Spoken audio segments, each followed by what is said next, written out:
Larue Martin. In 1972, Portland had the top pick and a clear choice, Bob McAdoo, a scoring machine from North Carolina. But instead, they chose Larue Martin, a 7-foot center out of Loyola. He dropped 18 points and 18 boards on Bill Walton in college once. That single game somehow convinced the Blazers he was the second coming of Wilt Chamberlain. He never came close. He lacked aggression, struggled against NBA-level physicality, and couldn't develop a reliable offensive presence. Averaging just 5.3 points and 4.6 rebounds over 4 forgettable seasons, Portland gave up on him so fast, his jersey probably still had the tag on it. And by 1976, he was out of the league for good. Meanwhile, McAdoo went on to become a 5-time All-Star, a scoring champion, and an eventual Hall of Famer. Larue Martin wasn't just the first bust. He was the original, what were they thinking? Kent Benson. The Milwaukee Bucks took Benson with the #1 pick in 1977. Coming out of Indiana University, Benson was a national champion, the NCAA Final Four most outstanding player, and viewed as a can't-miss big man. Unfortunately, he never lived up to that hype in the NBA. The highlight of his career was getting punched in the face by Kareem Abdul-Jabbar just 2 minutes into his first game. Kareem missed 2 months. Benson missed the part where he was supposed to be good. Over 11 seasons, he averaged a modest 9.1 points and 5.7 rebounds and never made an All-Star appearance. While he carved out a long career, he never became a franchise cornerstone. His draft class featured several future stars, most notably Bernard King, selected 7th overall, became a 4-time All-Star and Hall of Famer. Jack Sikma, taken 8th, was a 7-time All-Star and NBA champion with the 1979 Seattle Supersonics. Benson's average production compared to these stars cemented his legacy as a bust. Barry Carroll. Barry was selected 1st overall by the Golden State Warriors in 1980 after an elite college career at Purdue. Carroll had the size, the footwork, the touch around the rim, but his motor, questionable. His leadership, non-existent. And his attitude, let's just say the fans noticed. He averaged 17.7 points and 7.7 rebounds for his NBA career, which sounds respectable, but he was labeled a bust due to perceived laziness, inconsistency, and the steep cost of acquiring him. The Warriors traded Robert Parrish and the 3rd overall pick, which became Kevin McHale, to move up and take Carroll. Parrish and McHale went on to anchor the Boston Celtics dynasty of the 1980s. In contrast, Carroll never developed into a leader or embraced the defensive side of the game. Warriors fans nicknamed him Joe Barely Cares, and while his numbers were decent, his impact was not. Carroll wasn't a bust because of stats, he was a bust because he had everything and gave back nothing. Pervis Ellison. Ellison was drafted #1 overall by the Sacramento Kings after a dominant NCAA run with Louisville, where he earned the nickname Never Nervous Pervis. At 6'9" with quick feet and shot blocking ability, he seemed like a safe bet. However, his NBA career was marred by chronic injuries. He missed 48 games in his rookie season, he averaged 8 points, missed most of the season, and then was traded after just 1 year. He played for 4 teams in 11 seasons, averaging 9.5 points and 6.7 rebounds. Although he had one strong season in 1991-92 with the Washington Bullets, averaging 20.0 points and 11.2 rebounds, he never stayed healthy enough to build on it. The 1989 draft class also featured Shawn Kemp 17th overall, Tim Hardaway 14th, Glenn Rice 4th, and Sean Elliott 3rd, all of whom had better careers and more sustained success. Michael Olowokandi. Olowokandi, the 7-foot center from the University of the Pacific, was drafted 1st overall by the Los Angeles Clippers in 1998. He was seen as a high upside project due to his physical tools and rapid development late in his college career. But from day one, it was clear Olowokandi wasn't ready. His footwork was raw, his decision-making slow,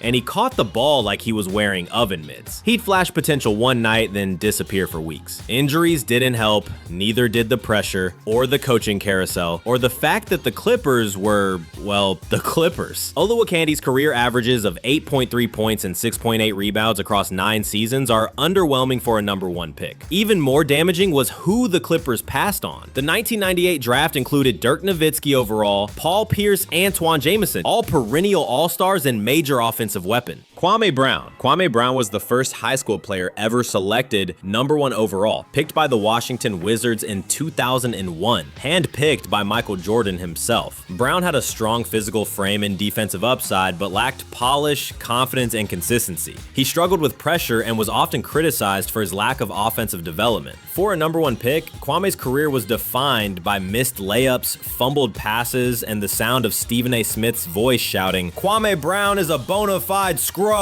Over a 12-year career, Brown averaged 6.6 points and 5.5 rebounds. He bounced between 7 teams and never found a permanent role. The 2001 draft also included Pau Gasol, 3rd overall, who became Rookie of the Year, a 6-time All-Star, and a 2-time champion. Brown's rawness and mental lapses never allowed him to realize his potential, making him one of the most infamous busts in NBA history.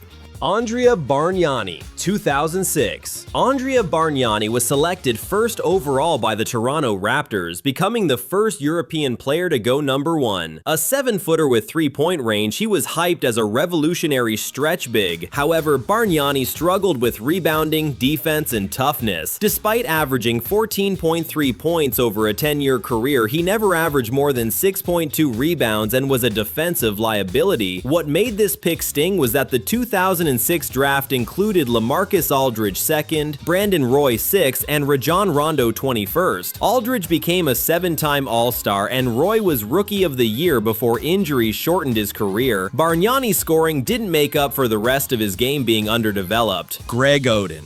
In 2007, the Portland Trail Blazers were on the clock, and they passed on Kevin Durant. They took Greg Oden, a 7-foot powerhouse out of Ohio State who looked like the next great NBA big man. Strong, athletic, defensive monster, he was supposed to be their anchor for the next decade. Instead, he played just 105 games total. Oden missed his entire rookie season with microfracture surgery, then more surgeries, more setbacks, more pain. Every time he came back, his knees betrayed him. He never played a full season. He never got a chance to show what he could really do. And all while Durant was out in Oklahoma City dropping 30 a night, winning MVPs, and becoming a legend. Greg Oden wasn't a bust because of talent. He was a bust because his body broke down before his career ever had a chance to start. Anthony Bennett. When the Cleveland Cavaliers announced Anthony Bennett as the #1 overall pick in 2013, there was silence. Not cheers, not boos, just confusion. Bennett wasn't projected to go first. He wasn't the best scorer, the best defender, or the best fit. He wasn't even healthy. He just had shoulder surgery. But somehow, Cleveland saw a star. A star? What they got instead was one of the fastest flameouts in league history. He showed up out of shape, struggled with asthma, missed layups, looked completely lost in defensive rotations, and when he finally scored his first NBA bucket, it took him 5 games. His rookie year was historically bad. He averaged 4.4 points and 3.1 rebounds and shot under 36%. He played for 4 teams in 4 years and was out of the NBA by 2017. The 2013 draft wasn't elite at the top, but Giannis Antetokounmpo, CJ McCollum, and Rudy Gobert all became all-stars. Bennett's lack of development, conditioning issues, and confusion over his role made him arguably the biggest bust in draft history. Markelle Fultz.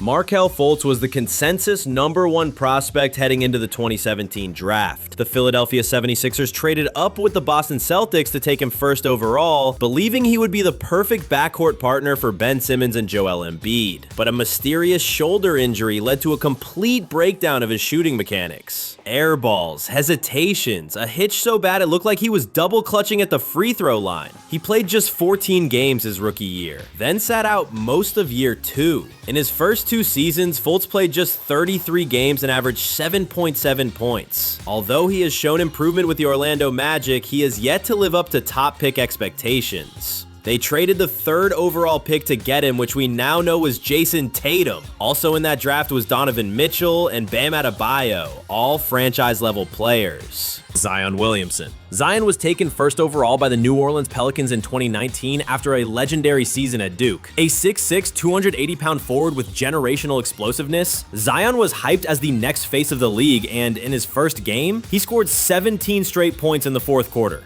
on national TV. It looked like the hype was real. When on the court, he delivered, averaging 25.8 points and 7 rebounds over his first 4 seasons. He even made the All-Star team in year 2. The problem is availability. Zion missed all of the 2021-22 season due to a foot injury and has played fewer than half of his team's games since entering the league. Concerns around weight, conditioning, and long-term durability remains. His draft class also includes Ja Morant 2nd and Darius Garland 5th, both of whom have played more games and reached all-star levels. Zion might still turn it around. But if Zion's injury issues persist, his career may be defined by what could have been, making him a bust by unmet potential rather than talent.